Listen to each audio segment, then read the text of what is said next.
grabe. Excited na kagad.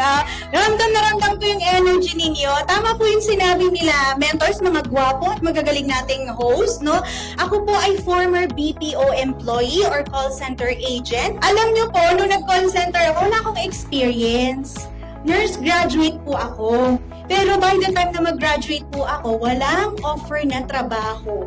Overproduction of nurses pero walang trabaho. You have to pay or pwede ka na mag-volunteer para lang magkaroon ng work. Hindi po natin kaya.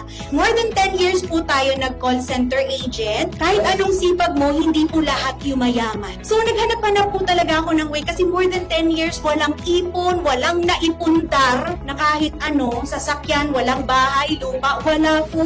So, sabi ko, kailangan ko gumawa ng paraan. Kasi after 3 to 5 years, ayoko na ganun pa rin yung buhay ko. At thank you kay I Am Worldwide. Online ko po ito nahanap kasi bilang trabahador noon, gusto ko na yung extra income ko, pwede ko siyang gawin after work. Papakita ko po sa inyo yung income ko. Grabe, alam niyo po, ito ay kinikita ko dati ng 2 months.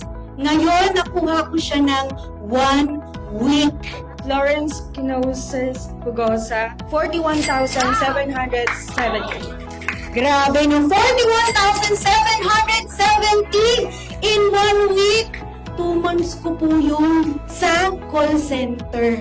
Puyat pa ako. Stressed pa po ako. Diba? So, ang ganda po ng opportunity natin na pwede kang maging healthy, ang katawan mo pwedeng maging healthy, at the same time, ang pulsa natin healthy din. Thank you so much po again. My name is Florence Pugosa and I am Worldwide.